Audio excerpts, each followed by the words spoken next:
تو یہاں پر میں نے ایک لفظ بولا ہے فقہ.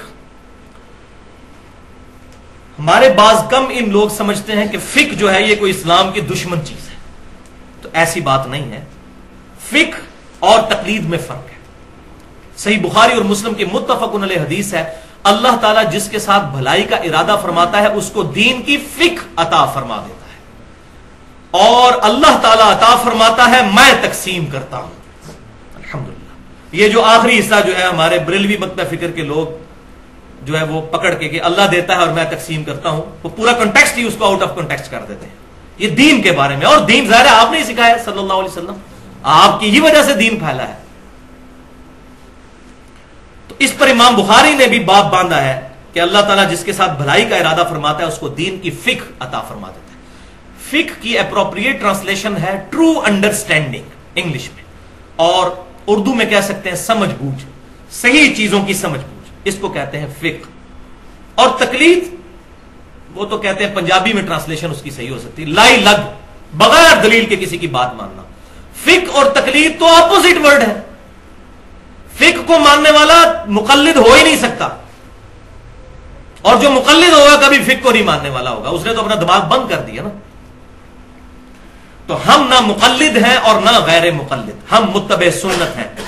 ہم الحمدللہ کتاب و سنت کو صحابہ، اہل بیت، تابعین، تبع تابعین اور سلف کے منہج کے مطابق سمجھتے ہیں الحمدللہ.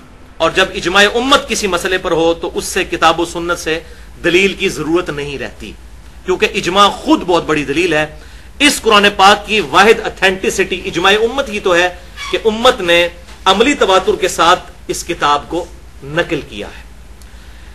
اجماع کے حوالے سے میری ایکسکلوسیو گفتگو ہے مسئلہ نمبر 31 کے نام سے، 40 منٹ کی گفتگو. اس میں نے اجماع کی حجیت اور اس کی 17 مثالیں بھی بیان کی ہیں.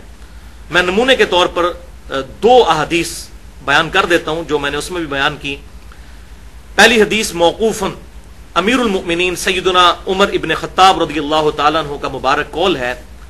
المصنف ابن ابی شیبہ میں انٹرنیشنل نمبرنگ کے مطابق کتاب البیوع چیپٹر میں 22,990 انہوں نے کوفے کے قاضی شریح کو خط لکھا کہ جب بھی تجھے کوئی مسئلہ آئے تو سب سے پہلے کتاب اللہ میں اسے تلاش کر، اگر کتاب اللہ میں نہ پائے تو پھر سنت رسول صلی اللہ علیہ وسلم میں اسے تلاش کر، اگر سنت میں بھی نہ پائے تو پھر امت کے اجماع میں دیکھو کہ امت کس چیز کو ایکسپٹ کیے ہوئے ہے، اور اگر اجماع میں بھی نہ پاؤ تو پھر تم اجتہاد کر سکتے ہو، اور اگر نہ کرو تو تب بھی درست ہے اجتہاد. تو یہ بنیادی طور پہ 4 چیزیں ہیں، کتاب اللہ، سنت اور اجماع. یہ مین ایبسولوٹ 3 دلائل ہیں، اور چوتھی چیز جو ہے اجتہاد، وہ ایبسولوٹ نہیں ہے، ریلیٹو ہے، اس میں اختلاف ہو سکتا ہے. آپ کو بھی حق ہے اختلاف کرنے کا، مجھے بھی. پوری امت کے لیے اجتہاد کا دروازہ قیامت تک کے لیے کھلا ہے، کتاب و سنت کے دلائل کی روشنی میں، اپنی ذاتی رائے کی روشنی میں نہیں. بہرحال اسی طریقے سے المستدرک للحاکم میں صحیح سند کے ساتھ انٹرنیشنل نمبرنگ کے مطابق کتاب العلم چیپٹر میں 399 نمبر حدیث ہے. آپ صلی اللہ علیہ وسلم نے ارشاد فرمایا اللہ تعالیٰ میری امت کو کبھی بھی گمراہی پر جمع نہیں ہونے دے گا، جماعت پر اللہ کا ہاتھ ہے. یہ اکثر جو ہماری یہ مختلف جماعتیں اور پارٹیاں یہ حدیث پیش کر رہی ہوتی ہیں جماعت پہ اللہ کا ہاتھ ہے، تو وہ اپنی جماعت بتا رہے ہوتے ہیں. اس جماعت سے مراد اجماع امت ہے. یہ پارٹیاں بازیاں نہیں ہیں جو یہ جعلی قسم کی پارٹیاں بنا کے، اور سیاسی پارٹیاں اور مذہبی پارٹیاں اور ان کے امیر بنائے ہوئے، یہ جماعت مراد نہیں. اس سے مراد ہے امت کی مین سٹریم، اجماع امت. میری امت کبھی گمراہی پر جمع نہیں ہوگی، جماعت پہ اللہ کا ہاتھ ہے. تو اس جماعت سے مراد ہے امت کی پوری اجماعی جو تھاٹ ہے اس کو اجماع کہا گیا.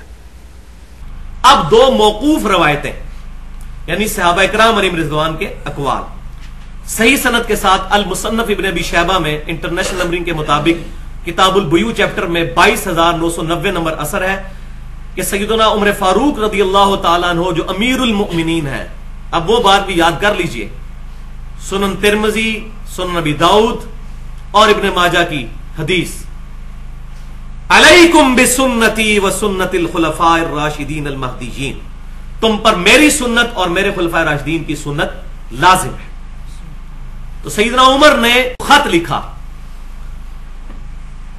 حوالہ میں بتا چکا مصنف ابن ابی شیبہ سے، اور فرمایا کہ جب بھی تمہیں کوئی مسئلہ درپیش ہو تو سب سے پہلے اللہ کی کتاب میں دیکھو، اللہ کی کتاب میں نہ پاؤ تو پھر رسول اللہ صلی اللہ علیہ وسلم کی سنت میں دیکھو، سنت میں بھی نہ ملے تو پھر امت کا اجماع دیکھو، صحابہ کرام علیہم رضوان کا کیا اجماع ہے، اور اگر اس میں بھی نہ پاؤ تو پھر اجتہاد کر لو، اور اگر تم اجتہاد نہ کرو تو یہ زیادہ بہتر ہے، بجائے وہ بال کی کھال اتارنے کے پیچھے ہی ہٹ جاؤ اس معاملے میں تو زیادہ بہتر ہے۔